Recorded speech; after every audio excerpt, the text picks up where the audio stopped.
Do the rich people cringe and say, don't tell them that, Robert? Yes. Don't tell people what you know. Right. Keep them poor. So my father was the head of education, PhD, all that stuff. I go home and ask him, said, why don't we learn about money in school?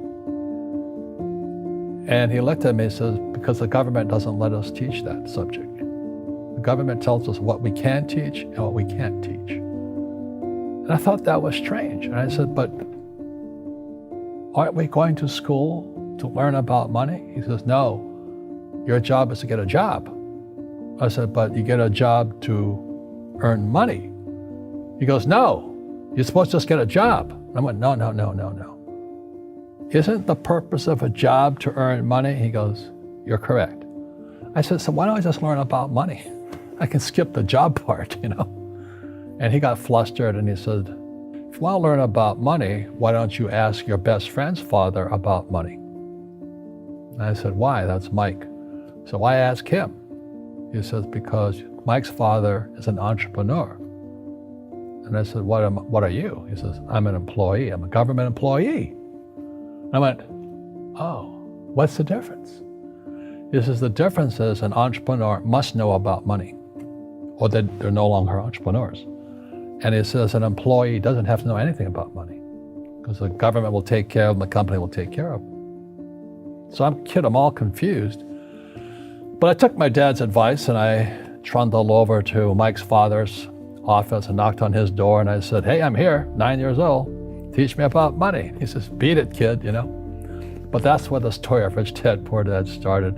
And finally, through persistence, my rich dad started teaching me about money on one condition. And that condition was he would never pay me. He says, the moment I pay you, you think like an employee. He says, that's the trap. Entrepreneurs work for free. And now I'm 9 years old, my head's cracking in half. He says, you never want a paycheck. You understand that, kid? I said, okay, I got it. And he says, well, how do I make money? He says, that's what entrepreneurs figure out. It's like, so how do I learn about money? So he would just break out a Monopoly game board. So I would work for free. I'd pick up cigarette butts, and he had hotels and restaurants, and I would clean and do menial tasks. And as I got older, I started getting into office work and marketing and accounting, and I was an apprentice basically, but I always worked for free. And he would teach me about money, but the way he taught me about money was playing Monopoly. And I finally one day I got upset. I said, well, when are you going to teach me about money? He says, what do you think we're doing? We're playing Monopoly. He goes, no. What do you think we're doing? We're playing Monopoly. He says, what do you think we're doing? So I don't know. I'm teaching you about money. And then that's when, you have one greenhouse. He says, there's many formulas for great success in money. There's thousands of them, but one of the best ones is found on the game of Monopoly. It still is today. 4 greenhouses, 1 red hotel. I said, what? He says, one of the greatest ways to acquire great wealth is playing Monopoly in real life. 4 greenhouses, 1 red hotel. Is that all there is? He goes, that's it. And he says, what do you think I'm doing? And I went, I don't know. So then he took me out and he showed me his greenhouses.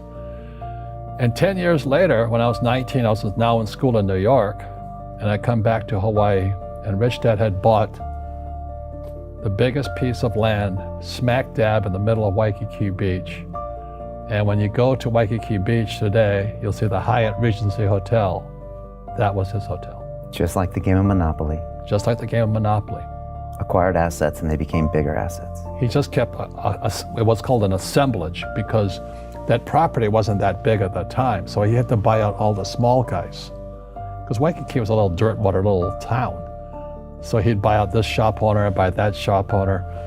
And it took him a while, but he finally assembled this large piece of property. And then he and Hyatt put up this giant hotel. It just sold for $800 million. So that's how I learned about money.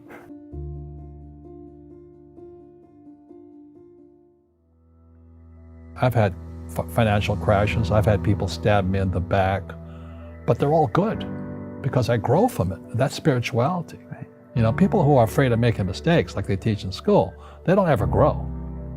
Because spirituality is there's good and there's bad, there's right and there's wrong, there's up and there's down.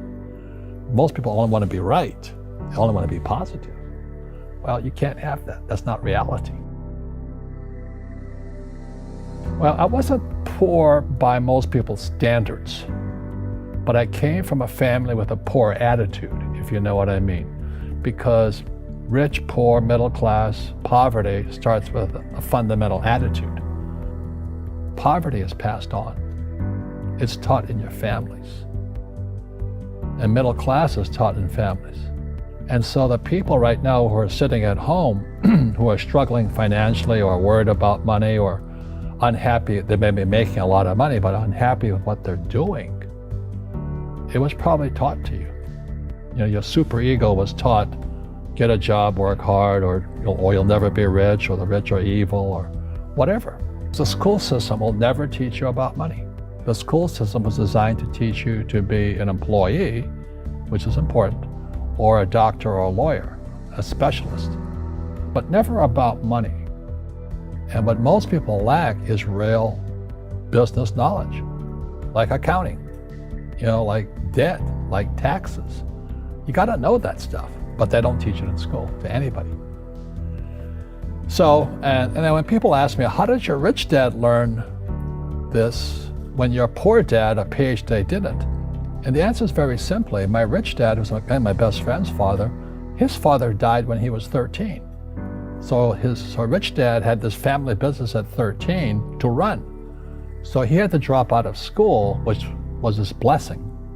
There's blessings, and sometimes the blessing doesn't look like a blessing, but it turned out to be a blessing. And then his teachers became his bookkeeper, his accountant, his attorney, his banker, his real estate agents. So he has what I call real teachers, not these fake teachers in school. You see, most teachers in school, they're out of ethics. They teach subjects they themselves don't practice. I asked the teacher, I said, I'm in my third year of calculus now. It was called strength of materials. I said, am I ever going to use this stuff? He goes, no. I said, why do you teach it? He says, because I get paid. I said, do you ever use it? He goes, no. And that's why, you have to, in life, one of the things I suggest to people, you got to find a real teacher versus a fake teacher. And a fake teacher is somebody who doesn't do what they teach. And a real teacher is doing what they teach every day. So my accountants, my attorneys, they're in it every single day. That's how I learn, because every day I'm solving problems in my business. So I have accountants and attorneys and bankers and all these people on speed dial because I'm solving problems with my team. I see you giving this knowledge out, and yeah. Do the rich people cringe and say, don't tell them that, Rob? Yes. Don't tell people what you know. Right. Keep them poor. But, unfortunately, the poor, as was in the Bible, I'm not real religious, the poor will always be amongst us because it starts up here. Right, it's that fear mentality. It's in their words, and the words become flesh. Again, I'm not really religious. I flunked out of Sunday school also. But when they say I can't afford it or I can't do that, they go down. They become what they say. My PhD dad, he says, what do you think I am, made of money? I can't afford that.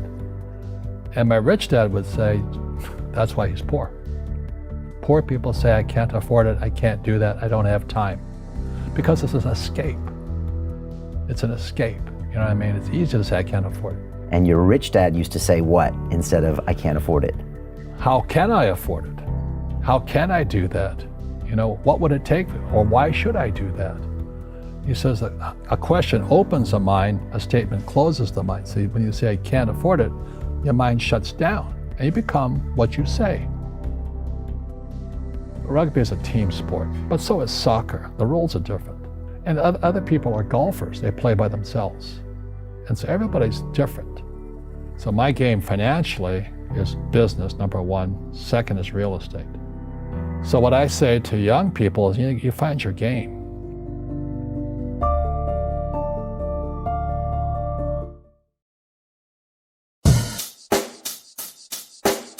Check the mic and make sure it sound right, boys.